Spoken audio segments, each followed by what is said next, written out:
You got to know that there are differences in intelligence. It's really important. If you go into a job and you're not smart enough for that job, you're going to have one bloody miserable time. And you're going to make life wretched for the people around you because you won't be able to handle the position.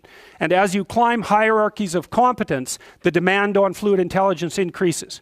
And so, unless you want to fail, you don't put yourself in over your head. Well, what's over your head? Well, that's a tricky thing to figure out. I mean, you have to figure that out with intelligence, you have to figure it out with conscientiousness, you have to figure it out with creativity, you have to figure out with stress tolerance, with agreeableness, because you want to go into a cooperative environment and not a competitive one if you're agreeable, and with neuroticism, you probably want to keep the stress level of your job relatively low, because those are all places that you can break down. And most people have at least one significant weakness in their intelligence personality makeup, and you got to be careful not to place yourself in a position where that's going to be a fatal flaw. But what you really want to do, as far as I can tell, if you want to maximize your chances for both success and let's say well-being, is you want to find a strata of occupation in which you would have an intelligence that would put you in the upper quartile. That's perfect. Then you're a big fish in a small pond. And you don't want to be the stupidest guy in the room. It's a bloody rough place to be. So, and you probably don't want to be the smartest guy in the room either, because what that probably means is you should be in a different room, right? You should look at a place where if you're right at the top, you've mastered it. It's time to go somewhere where you're a little lower so that you've got something to climb up for. So, and if you're not hyper conscientious, for example, you're probably not going to want a job that you have to work 70 hours a week at, because you're just not wired up that way. You'd rather have some leisure, and like, more power to you. If that's how you're wired up, there's nothing wrong with having some leisure. But if you're someone who can't stand sitting around doing nothing ever, then maybe you can go into a job that's going to require you to work 75 hours a week. And almost all jobs that are at the top of complex dominance hierarchies require very high intelligence and insane levels of conscientiousness, as well, generally speaking, as pretty damn high levels of stress tolerance. You know, because that can knock you out too, because there's going to be sharp fluctuations in your career, generally speaking, at the higher levels of a structure, and you have to make very complicated decisions, often with very short time horizons. So you have to decide if that's what you want. So, okay, so how smart do you have to be different things in life? Well, if you have an IQ of 116 to 130, which is 85th percentile and above, so it's one person in 8 up to one person in 130, I believe is 85, 90, 95, is it 95? I think it's 95. One person in 8 to one person in 20. Then you can be an attorney, a research analyst, an editor, an advertising manager, a chemist, an engineer, an executive manager, etc. That's not the high end for IQ, by the way. You know, that it can go up, well, it can go up indefinitely, although there's fewer and fewer people as it goes up. So if you want to be the best at what you're doing, bar none, then having an IQ of above 145 is a necessity, and maybe you're pushing 160 in some situations, and maybe that's making you one person in 10,000 or even one person in 100,000. And then also, to really be good at it, you probably have to be reasonably stress tolerant and also somewhat conscientious. So you know, people, when you think, well, why is it that smart people are at the top of dominance hierarchies? And the answer to that in part is because they get there first, right? I mean, everything's a race, roughly speaking, and the faster you are, the more likely you are to be at the forefront of the pack. And intelligence in large part is speed. That's not all of it is. So if you're moving towards something difficult rapidly, the faster people are going to get there first. So IQ of 110 to 115, so that's 85th to 73rd to 85th percentile. Copywriter, accountant, manager, sales analyst, general manager, purchasing agent, registered nurse, sales account executive. If you look at universities, the smartest people they're above this. Who are the smartest people at university? What do you think? Mathematicians, physicists and mathematicians, right. I could tell you who's on the other end, but I won't. Yeah, I'd like to though. Anyways, okay.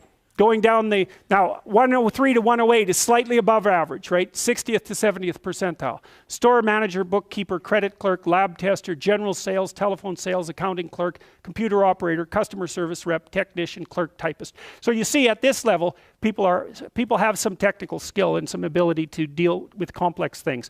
Okay, that's dead average. 100 is average.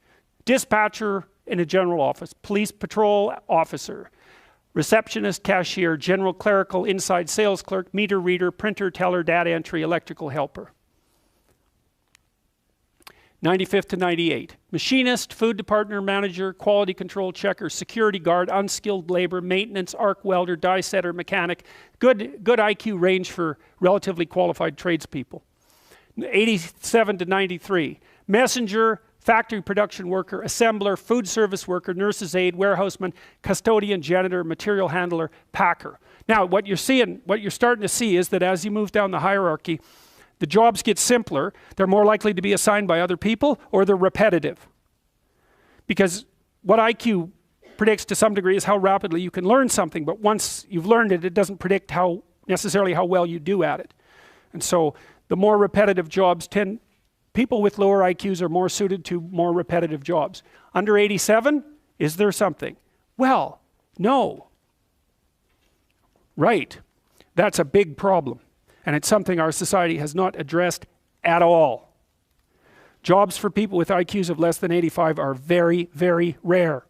So what the hell are those people supposed to do? It's like it's 15% of the population. What are they supposed to do? Well, we better figure it out, because one of the things that's happening too is that as the high IQ tech geeks get a hold of the world, the demand for cognitive power is increasing, not decreasing, right? You want to be a teller? Well, you know, those checkout machines, they're not so simple. You want to work at McDonald's? You think that's a simple job? You don't see robots working at McDonald's. And the reason for that is that what McDonald's workers do is too complex for robots to do.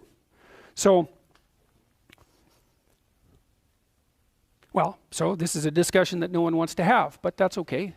It's still a problem, and it has to be dealt with. So the US government, I think I told you this at one point already, it's illegal to induct anyone into the US Army if they have an IQ of less than 83, right? It's about 10% of the population. Because the US Army, and they've been doing IQ testing since IQ testing began, because they want everybody they can possibly get into the Army, because in peacetime, they use it as a way of moving people up the socioeconomic ladder, and in wartime, well, obviously, you need as many soldiers as you can get your hands on. And so you're not going to be any pickier than you have to be. So when the US Army says it's illegal to induct anybody into the armed forces if they have an IQ of less than 83, then you know that they've done it for absolute necessity, right? And when people have made a finding that contradicts what they want to hear and they're doing it out of absolute necessity, you can be reasonably true that it's one of those facts that just won't bloody well go away.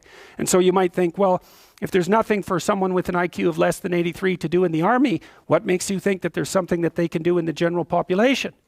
And then the issue is, you know, because the conservatives will say, well, they should just work harder. It's like, sorry, that ain't going to fly. And the liberals will say, well, there's no difference between people anyhow, and you can just train people to do everything. And that's wrong. So they're both wrong, and they're seriously wrong.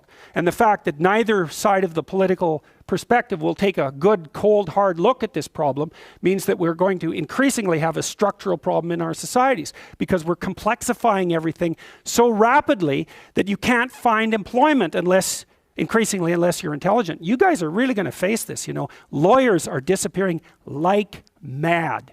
And the reason for that is, you can look it up online. Increasingly, you can do things yourself if you're smart. And so, like, the working class people have been wiped out pretty nicely over the last 30 years by automation and various other things. It's the low end of the white collar class that's coming up next.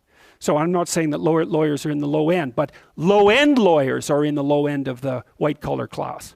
So there's still going to be plenty of positions for people who are creative and fast on their feet and super smart. In fact, those people are going to have all the money, and that's already happening to a great degree.